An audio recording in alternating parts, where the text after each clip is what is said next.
প্রিয় বর্ধমান বিশ্ববিদ্যালয়ের বন্ধুরা, আমি আবার চলে এলাম সিক্স সেমিস্টার বাংলা বিষয়ের 5 নম্বরে আরেকটা ভীষণ গুরুত্বপূর্ণ প্রশ্নের উত্তর নিয়ে।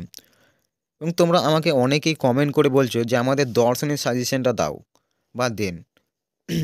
সেই কথা মতো আমি তোমাদের জানিয়ে দিই, কোনো একটা বিষয়ের সাজেশন করা মানে তোমাদের পুরো সিলেবাসটিকে ভালো করে বোঝা এবং সেইখান থেকে যে যে প্রশ্নগুলো খুবই গুরুত্বপূর্ণ সেগুলোকে বের করা।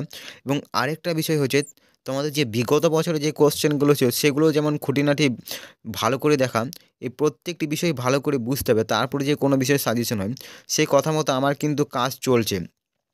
আমি খুব শীঘ্রই দর্শন বিষয়ে সাজেশনটা নিয়ে আসবো। তোমরা একটু ভরসা রাখো, সম্ভবত আমি কালকের মধ্যেই তোমাদের সাজেশনটা দিয়ে দেবো। তো চলো আজকে আরেকটা বাংলা এবং তোমাদের আরেকটা গুরুত্বপূর্ণ কথা জানিয়ে দিই। আমি ইতিমধ্যে বাংলা এবং ইতিহাসের সাজেশন এবং কিছু প্রশ্নের উত্তর আলোচনা করে দিয়েছি।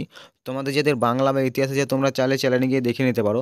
এবং আজকে আমি আরেকটা বাংলা বিষয়ের 5 নম্বরে ভীষণ গুরুত্বপূর্ণ প্রশ্নের উত্তরটা আলোচনা করতেছি। এই উত্তরটা তোমরা প্রথমে ভালো করে শোনো। তারপরে খাতায় লিখে নেবে, তাহলে তোমাদের মনে থাকবে। তো চলো দেখে নাও, প্রশ্নটা হচ্ছে প্রহসন রচনায় দীনবন্ধু মিত্রের কৃতিত্ব বিচার করুন। অর্থাৎ প্রহসন রচনায় দীনবন্ধু মিত্রের যে অবদান সেটা সম্পর্কে আলোচনা করুন।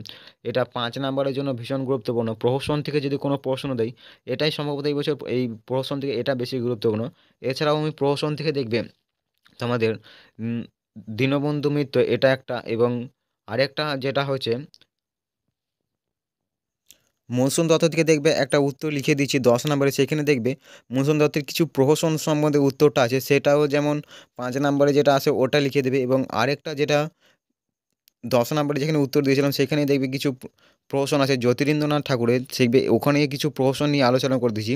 তো এই তিনটে প্রহসন যদি তোমরা করে নিতে পারো, যেখানে ওখানে দেখবে দুটো 10 নম্বরে যেখানে উত্তরগুলো দিয়েছি সেখানে কিছু প্রহসন সম্বন্ধে আলোচনা করে দিয়েছি, ওই প্রশ্ন দুটো আর এইখানে এই 5 নম্বরের ওই 10 নম্বরের দুটো এবং এই 5 নম্বরের এই একটা, এই তিনটে যদি করে নিও তোমাদের যদি প্রহসন থেকে আসে, এই তিনটে প্রহসন থেকেই আসবে।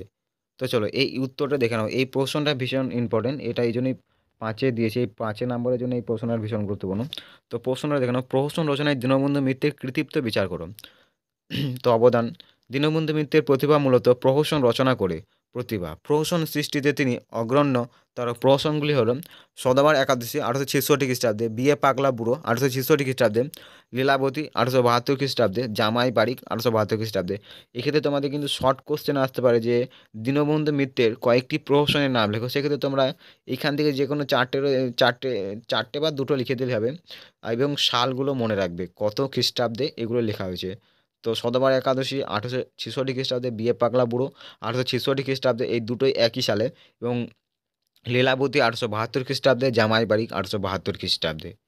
তো চলো এবার দেখে নাও সদবার একাদশী 1866 খ্রিস্টাব্দে। এই উৎকৃষ্ট প্রসিদ্ধ প্রহসনে তার দুঃসাহসের পরিচয় পাওয়া যায়।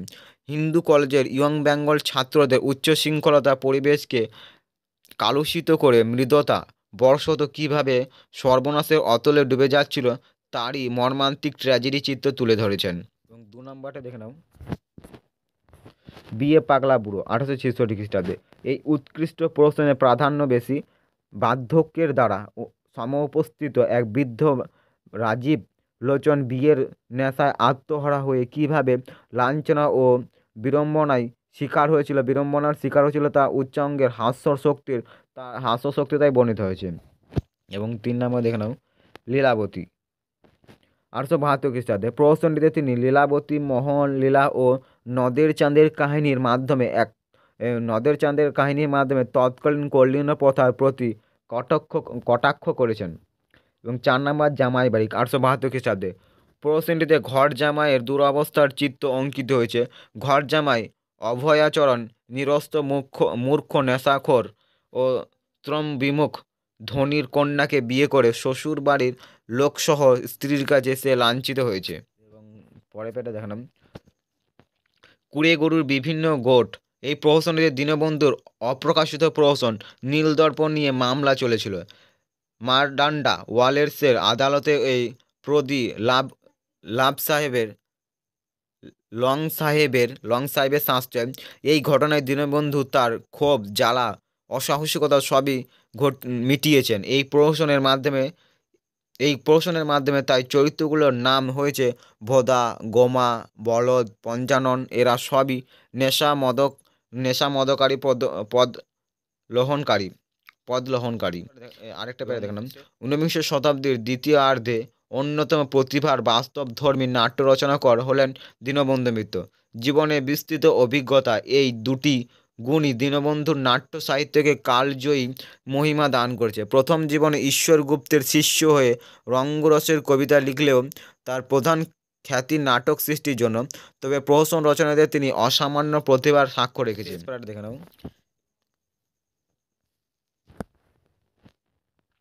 সবশেষে বলা যায় মাত্র 43 বছরে সীমিত জীবনে তিনি বাংলা নাটক ও প্রহসনের ক্ষেত্রে যে অবদান রেখে গেছেন তা বাঙালির পাঠকের চিরকাল কৃতজ্ঞ হয়ে স্মরণ করবে।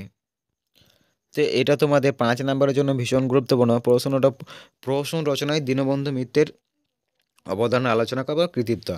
তো এই প্রশ্নটা তোমরা ভালো করে প্রথমে শুনে নিও, একবার শুনে নিও এবং তারপরে খাতায় নোট করে নিও। তাহলে তোমাদের কী হবে, মুখস্থ করতে বা মনে থাকতে অনেকটা সহজ হয়ে যাবে। তো চলো আজকের ভিডিওটা এই অবধি, এবং আমি এই পরবর্তী ভিডিওতে তোমাদের দর্শনের সাজেশনটা দিয়ে দেবো।